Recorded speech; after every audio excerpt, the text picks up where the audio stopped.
Welcome to the Domain Name Wire podcast. I'm your host, Andrew Alleman, and this is episode number 537.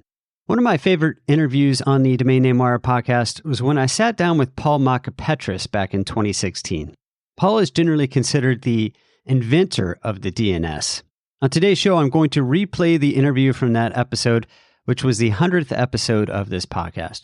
In the interview, Paul talks about why the DNS was created and why some people thought .com wouldn't be a success. Stay tuned for that. First, a word from our sponsor. Our sponsor this week is Salve.com and its domain name auctions. Salve auctions are a great way to liquidate your domain names. I've sold a few domains through Salve auctions. It was quick and easy, and there's a great transfer process. In fact, if your domains are at Salve already, they transfer automatically. Best of all, sellers pay just a 4% fee when they sell their domains through Salve auctions. Start selling your domains with Salve at salve.com/DNW/sell. That's SAV.com/DNW/sell. Let's run through some news in the domain name business before we hear that interview with Paul. First up, domain marketplace and naming platform Atom has become an ICANN accredited registrar. This will make it easier for the company to manage domain transactions, particularly lease-to-own deals. But the company isn't just becoming a registrar for managing domains for its marketplace. It says it has grand plans and will build the registrar from the ground up to work in an AI-driven world. It also said it will cut domain investors in on profits when expired domains are auctioned. Last week, ICANN announced the recipients of the initial batch of grants stemming from contention set auctions and the last round of new TLDs. You might recall that they held auctions in which companies paid tens of millions of dollars to ICANN in order to secure top domain names, and some of that money will be used for grants. This batch includes 21 projects with grants totaling $9 million. One grant that caught my eye is $500,000 for assisting domain owners in UDRP cases. It's a grant to a group in Chile, and I'm curious what its plans are. I don't usually mention when domain registrars have sales, but there's one this week that's too good to miss. Name.com is offering unlimited $5.99 .com domains from June 3rd through 10th. It's even less if you bundle it with the matching .xyz, in which case those domains are just $4.99. Just be sure to turn off auto-renew on that .xyz domain if you don't want it. GoDaddy has announced its next featured auction, which will start on June 10th. The auction includes over 1,000 names, including over 100 .io domains that were previously held by the registry. When GoDaddy first started these auctions, the inventory was only from its name-find inventory. Then it added in by domains, and I felt like those initial few auctions were quite good. Now it has expanded the inventory to more third-party sellers, and the quality has started to decrease significantly. I'll be curious how many domains sell in the upcoming auction. Some domain data for you. Identity Digital, which operates nearly 300 top-level domains, including the aforementioned .io, released some data about its Q1 registrations. One interesting tidbit is that the top keywords and second-level domains registered in its extensions last quarter were jobs, online, services, and home. Compare this to Afternick's list of top keywords in aftermarket sales in March, which the company released data on last week. Services and home made that list, although jobs and online weren't on the top 20. The top keywords on Afternick's list were AI, my, and group. Well, actually, the top one is the, but the company filters that out as a filler word. There's more news at domainnamewire.com. Now, let's hear from Paul Mockapetris.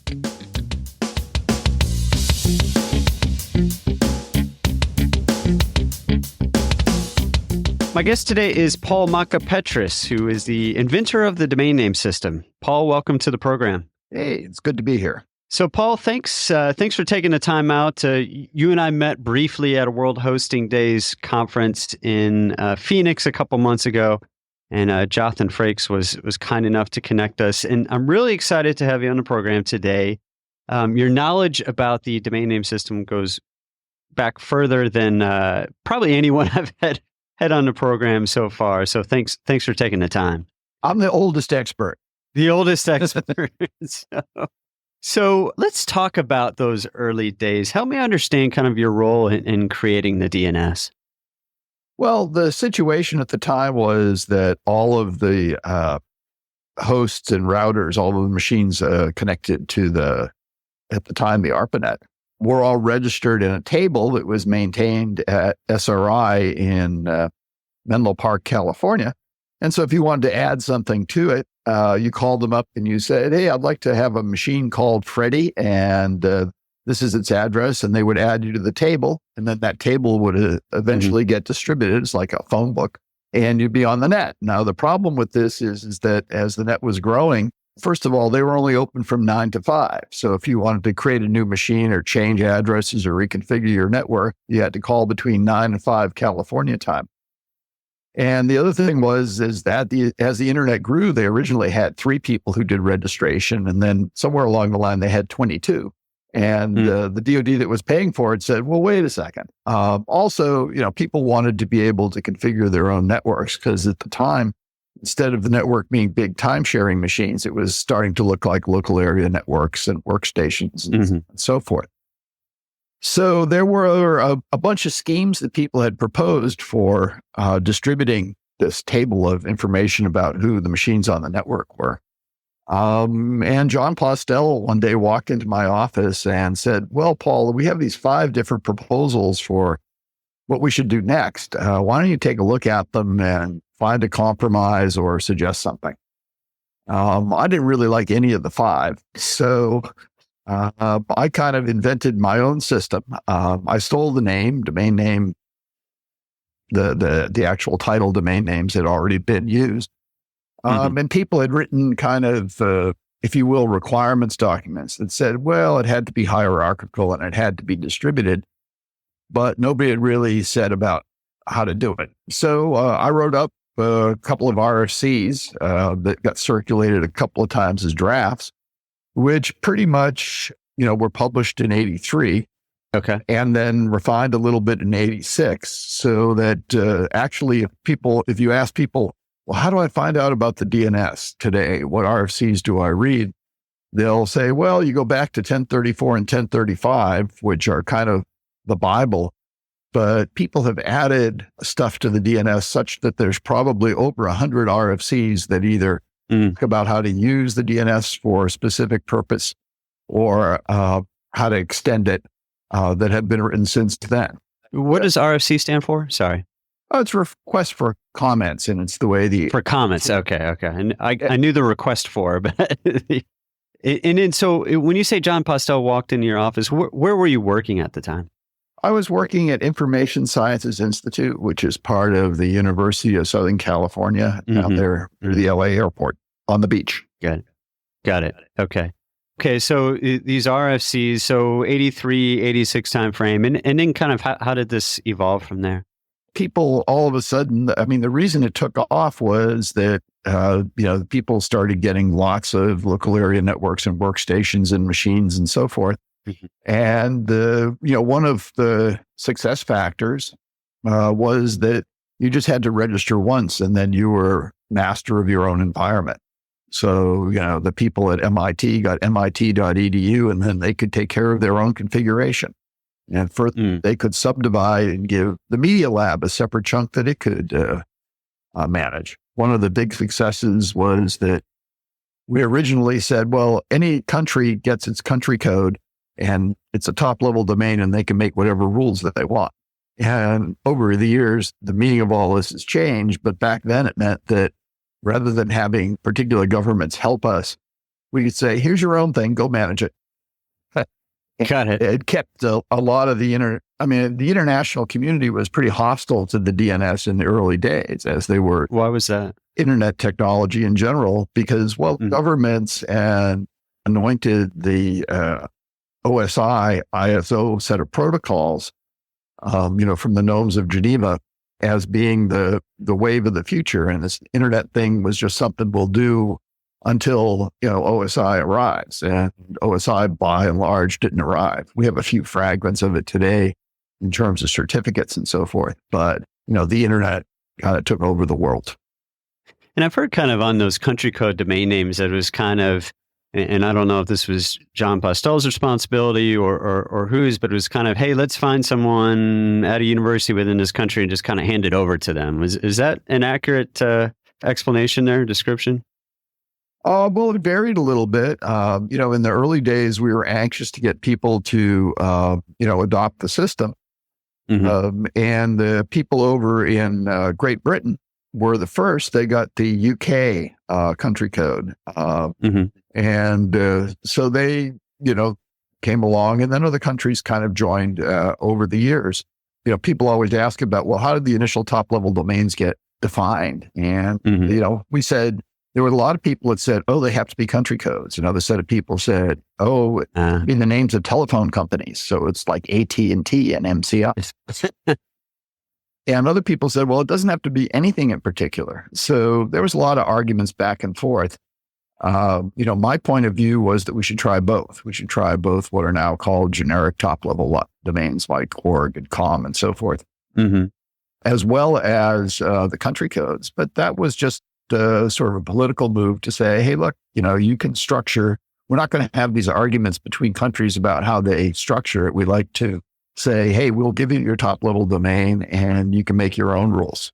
So that, in the the US, we believe in EDU for educational, whereas in the UK, it's AC for academic community. Underneath their .uk, basically. Yeah. So a lot of the magic in this was, first of all, being able to delegate authority and let people do their own thing. Got it. And so since you invented the DNS, I guess that means you're a multi-billionaire, huh? I'm afraid that I was smart enough to invent it, but not smart enough to own it. That's a comment. And another part of it was, once upon a time, the people from the University of Southern California, there was the umbrella that owned Information Sciences Institute.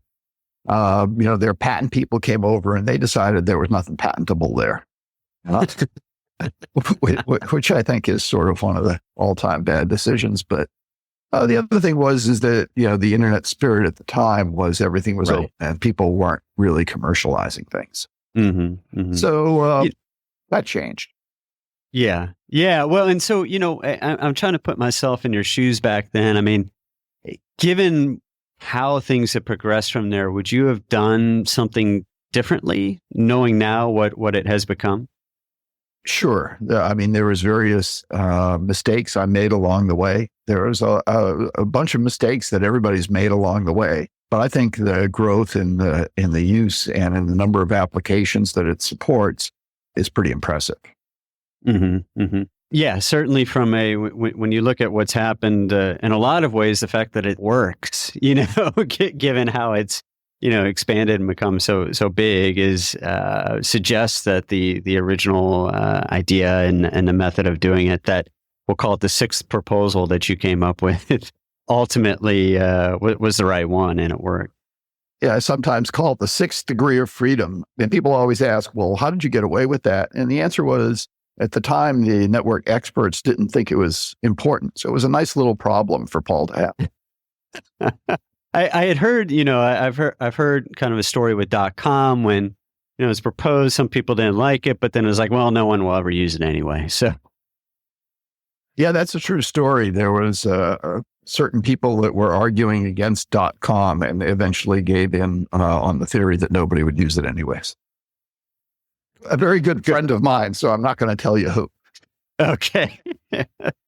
So obviously a lot has happened since the 80s. How would you explain kind of what's been built on the DNS now and what it's become? Yeah, people have tried to put a lot of things on top of the DNS because it's basically the directory of the internet, so that you can think about, for example, people decided that they would route phone calls. We route email using the DNS. Why can't we route phone calls? And people tried to register all objects that have barcodes or RFID tags, sort of for the Internet of Things.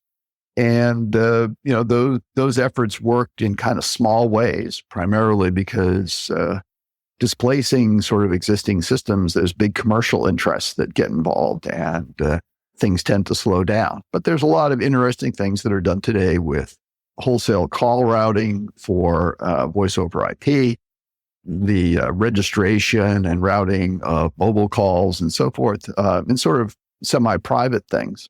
A third thing that has happened is people use the DNS for security information. So that, for example, Spam House today will give you a list of, who the bad guys are email wise. There's a lot of different people that publish directories of bad guys in the DNS.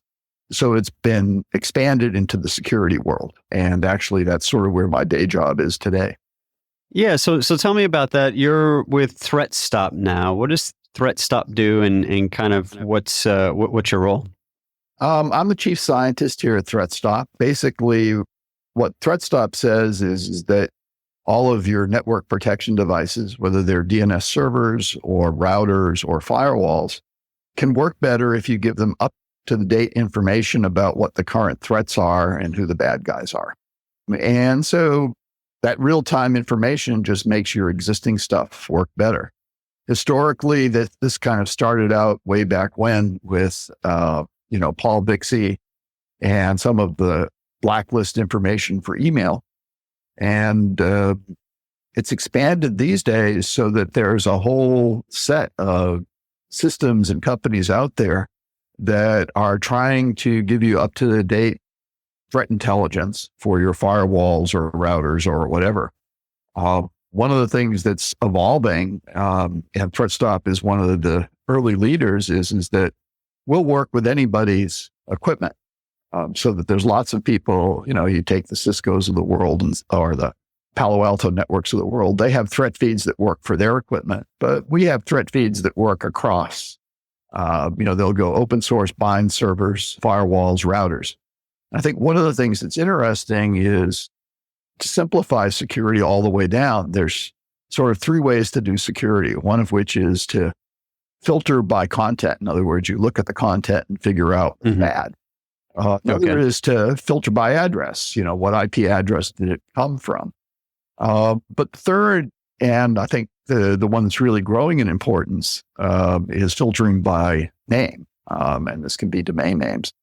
And if you take a look at the research that NSF is doing, they're looking at doing networking with just names and no addresses. In the internet, we're sort of in the early stages of that. We have both, but your name is getting to be more important in some areas than your actual IP address. Okay, so you're comparing the IP address to the domain name, which signals which IP address to go to. Yeah, but correct? The problem, but see, in the real world today, there's all of these content distribution networks which are all carrying the traffic, and one of the things you get into is, why do you do this by name? Well, a particular node on anybody's content distribution network might be serving both legitimate content and malware because, they have their servers that are serving multiple customers. And some of the people that use content distribution networks are bad guys. Right. A lot of them are good guys. Some of them are in the middle, people who supply ads to legitimate websites have been known to slip in some bad guys in there. So, you can take a look at the domain name and kind of figure out whether or not you want to deal with these guys, even though, talking to an Akamai server, there's probably mostly good stuff there, but there's probably a little bit of bad stuff. So that's why we're evolving to these names. And the other thing is that if you wanted to block, God knows how many IP addresses Google uses, right? Right. And the important thing for you to know that you're talking to Google rather than the address. So that's why, DNS servers have evolved to become DNS firewalls. So that what they'll do is when you make a request and you say, hey, I want to go to google.com, it'll say, sure. And then you'll say, hi, I want to go to stolen pornography in Kazakhstan. And it might say, well, that has a bad reputation. You want to go there. Right. And, the way that you might say, well, keeping track of all these domain names, isn't that hard enough? But basically, if you think about it, the DNS servers of the world keep track of, a few billion names in a distributed fashion. And, in some sense, what you've done is you've doubled the amount of work they do to keep track of the reputation of the regular names in a similar sized database. So, there's probably many more DNS lookups or DNS activity involved in preventing a spam message from going through than there is, in routing a real message. And even routing the real message, there's a lot of DNS activity just to check, well, this is good. Mm-hmm. And it's just the way we've, evolved. So it's kind of interesting. DNS, which was built to make mail delivery happen easily, now has probably, 5 to 10 times as much additional activity trying to keep track of who the good guys are and the bad guys and knock down spam. So can you walk me through like a spam example on how all these systems or where it would be blocked by name kind of in a system? So someone sends a spam email to me. How does it get stopped from coming to me using DNS? Well, the first thing that will happen is that at the edge of your network, what will happen is the IP address of the email server. What you want to really do is to just say, well, wait a second. If it's coming from a known spam IP address, mm-hmm. you don't want to accept the mail at all. You just want to say no thanks. I mean, the whole idea of doing network security is to have sort of these multiple layers. So the first thing is if it's coming into your network, the edge of your network should say, is this IP address somebody I want to talk to? And it's not only for email. You might say, well, gee, if this is a known source of spam, then I don't really want to let SQL queries in either, right? Right, so, right. So that's the first thing that happens. And then the mail that does come through comes to your mail server. Typically, mail servers have a bunch of sources of threat intelligence that they use. And let me tell you, one of the emerging ones is what is called newly observed domains. And what that does is it says if a domain is new and it hasn't been seen for some period of time, don't talk to it. And the reason is that the bad guys have evolved a scheme for creating new email addresses based upon newly created domain names. Okay. And the reason is they keep changing them in order to evolve being tracked. But right. So instead of getting on a blacklist, I'm going to just change my, the domain every hour or day or whatever. Yeah. And so one of the other companies that Paul Bixie created called Farsight Security, one of the threat feeds that they distribute is just newly observed domains and just says, don't talk to these guys. They may be good, but you would really rather have them sit around for a while. Because as you know, if the registrars out there, there's hundreds of different registrars out there for these new TLDs, and some of them are probably owned by bad guys or have been broken into. So it's best to wait, depending upon your level of security and how skeptical you want to be until a domain name has been around. What has been around mean though? Because I can see a negative side to this, which is the false positive. So I register a domain name, I put up a website tomorrow, and then I want to start using that email address, to send some mail out the next day. Is that a new domain when you look at it from this perspective? Some people would. People have different thresholds that they use. But, in general, it's going to be at least the time that it takes to verify that the credit card payment for the domain isn't going to bounce. Mm-hmm. Okay? Because it's, what will happen is that there's some registrars that will let you have a name for free for a limited time. And you're kind of going, whoa, wait a second. Isn't that like catnip to bad guys? Right. Well, and now with new domains, we see a lot that are free to register or a penny to register. And so I wonder if maybe the threshold for different top level domains could be a variable in that perspective. Yeah. There's a lot of people that are working on heuristics on that kind of information. And, certainly if you thought you were talking to a bank, you might want to know that it's been in business for, say, at least a week. Yeah. Another thing that's important is that, when you buy these threat feed services, the vendor that's selling it to you should give you sort of a choice of how tight you want the security to be, for example. So that you might say, well, gee, I'm afraid of getting false positives. So, I want to just, only use it's like the FBI's most wanted list. And another point is the FBI's most wanted list, you're outsourcing who you think the worst of the worst are, right? So there's all of these different things like DShield and so forth, which publish lists, and there's lots of private lists that are done by various security organizations like, there's educational research organization that publishes a list. So what you'd like to do is to be able to take a look at this, what information is out there, apply your own white and black list to it. Because, for example, one of the things you want to make sure of is that you don't regardless of what anybody says, you believe that your own organization is trustworthy, or at least part of it is. So you need to, there's a lot of work to be done there. And so, one of the things ThreatStop does is to do a lot of the work for people. And we just give you a menu and you say, okay, I'm worried about malware. I'm worried about ransomware. And I don't worry about voice over IP threats because I have no voice over IP servers. So you can tailor it. And, banks worry about this much more than free email sites or whatever do. So, you can adjust your level of paranoia.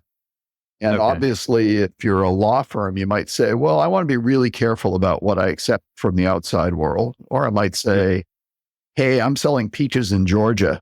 I don't really want to talk to anybody that isn't in Georgia, or at least in the US, because I don't have international customers. So people, you should be able to customize that stuff. And you also want the most up-to-the-date thing. So there's a lot of the security vendors provide that kind of service. There's threat feeds that you can buy or get for free out there on the internet. And, what we're trying to do is to give you a service that does it for you automatically. Because automation in the security world is the other key thing. If a threat comes up at 10 o'clock at night after your security guy has left at 6, and, he doesn't come in till 9, it has a long time to work. So what you really like to do is to get the latest threat intelligence so that your devices know what to defend you from. It seems like, looking at this from kind of a layperson's eyes, it seemed like web-based email, where suddenly you've got this big pool of kind of two-way feedback, reporting things as spam and that sort of thing, as opposed to just I remember back when I used Eudora.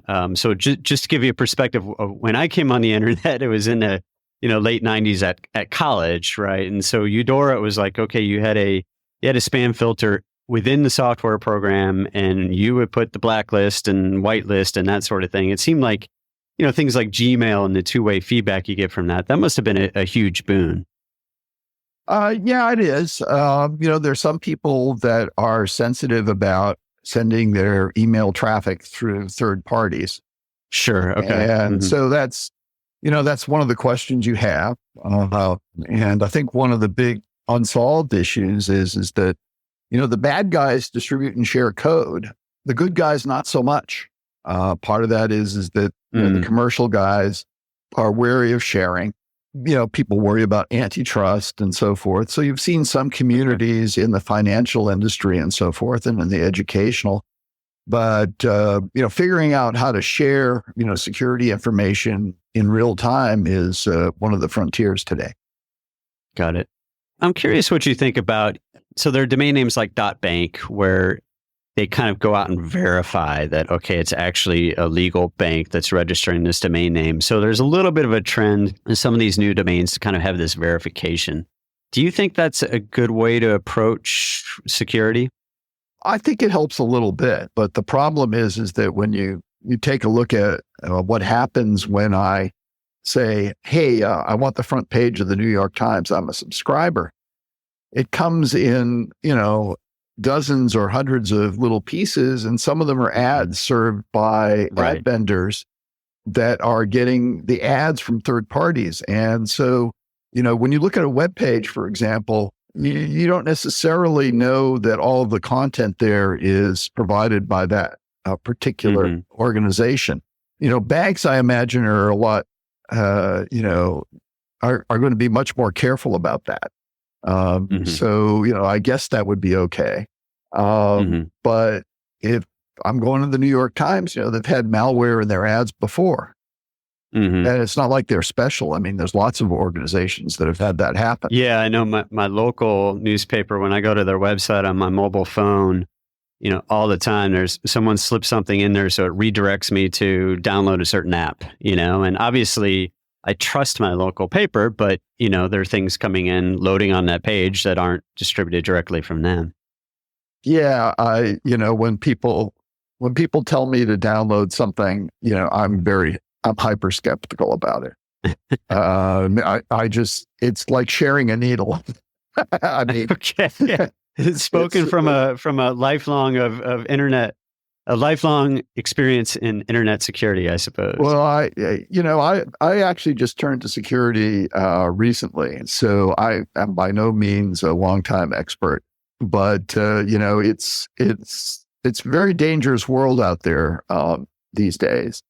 I applaud some of the technology that you see in, my iPhone, asks me about whether or not it wants to restrict access of particular applications. Because when you download an app, that app, it isn't like always acting in your interest. There's all of these free apps that, do dubious things. So I think it's probably inevitable that sooner or later, your cell phone is going to look like a virtual machine, a kind of system where, the apps are kept in separate containers with sharing of information restricted as much as possible.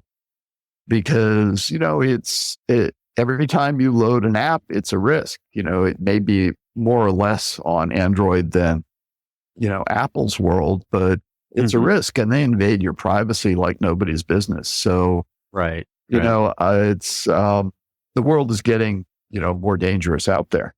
So, I'm kind of happy, I guess, that that the DNS's role in knocking down some of the bad guys is out there and getting bigger. Yeah, I'd kind of like to end this podcast on a happier note than the threats are getting worse. So it sounds like maybe the role of the DNS being able to play a role in this is kind of the upside. Yeah, I think it's just, the good thing about the evolution of the internet is that, it started out with a bunch of network researchers, went into the educational community, went into the commercial community, and now it's, out there for, probably half or more of the human population.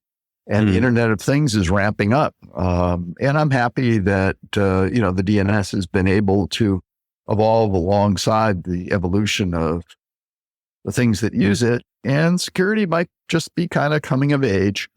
So, it's a problem we need to solve. And I think it's also people are going to have to decide whether they want the latest functionality, safety, or the cheapest device, because they're probably not going to be able to select all three. Interesting. But, the other thing I'm hoping for, I haven't quite seen it yet, is that, for the longest time, we didn't have new top-level domains being allocated, and now we've got this huge rush of them. And I've got to figure that some of them are going to, give us new applications or, some new breakthrough idea. So I'm waiting to see. Yeah, I'm waiting to see it too. So far, all the innovation has pretty much been around, how they've been released to the public more than, innovative ways of using the DNS, it seems. Yeah, it's been marketecture rather than architecture. Yeah. That's a great way of putting it. That's exactly but I just have a feeling that there's going to be a few that are out there. And, maybe it'll turn out that, for example, I was amused to see, www.paris on the side of the Eiffel Tower, announcing that city top-level domain. And you just kind of have this feeling that there's a bunch of sort of digital citizenship and stuff that's been done in Estonia and so forth. And maybe there's some new, way of thinking about creating communities that will evolve. I think we probably have to wait a while. It's probably too early to expect something great, although I really wish I could see it. Yeah, well, if you saw it, you go commercialize it this time around, right? I don't know. There are so many people out there. One of the things I saw the other day that made my head spin is that I chaired this panel for ICANN about, where the DNS was going to go for the next decade or so. And one of the things we talked about in that panel was, doing things like blockchain, basis Bitcoin, and being able to, incorporate that into DNS, and about 5 or 6 other research ideas. And I just saw the other day that somebody is actually commercially going to try it. one of the things I wish is that ICANN could spend, like 2% of its budget, say, on doing innovative things with the DNS, which is the thing it's supposed to steward. And when I say innovative, I don't mean things like maintenance about DNSSEC. I mean, really to, create new opportunities for the people that are out there without necessarily having commercial focus like most of the new TLDs. Right. Well, and, they have this war chest now of 200 million plus that they've gotten from all these new top-level domain name auctions, and they're trying to figure out what to do with that. So maybe that's an opportunity there. I'm curious if I can have a few more minutes here of your time. When we think about the Internet of Things and how that's exploding so far, we have a very connected home. I have 40 internet-connected devices there. But right now, I access everything over an app or through the Amazon Echo or some other interface. Do you think DNS could actually play a role there? Yeah, in the early days of the Internet of Things, these people at MIT created a format for RFID tags. And they actually talked to me and they said, what we need is something that can hold billions of pieces of information distributed to millions of different people, and they each manage their own data. And we kind of looked at the DNS and we thought we might be able to use it. Or are we crazy? And I said, well, no. I mean, in fact, it's the only proven technology to do what you want. So they came up with a system called the Object Naming System, or ONS, which was basically an application built on top of the DNS. But that got turned over to EPC Global, the people that allocate barcodes in Europe. And through a committee process, they totally lobotomized the MIT design. The MIT design sort of allocated bits on the RFID tag, sort of the way IP addressing allocates subnets. Okay. They came to the conclusion that, the way that the internet allocates subnets could never work at scale. And I said, well, guys, look, every day when you use the internet, you're seeing it operate at scale, and they said, no, we've proved that it doesn't work. And I said, and my favorite comment about the DNS that was from the 80s and I still use today is it works in practice, if not in theory. That's a great comment to end on. Paul, I really appreciate you coming on the show to talk today. Sure. I'm happy to do so. Send me a pointer to the podcast when it gets out there. Absolutely. That's a wrap on this week's Domain Name Wire podcast. You can listen to all previous episodes at dnw.com/podcast or on your favorite podcast app. Thanks for listening.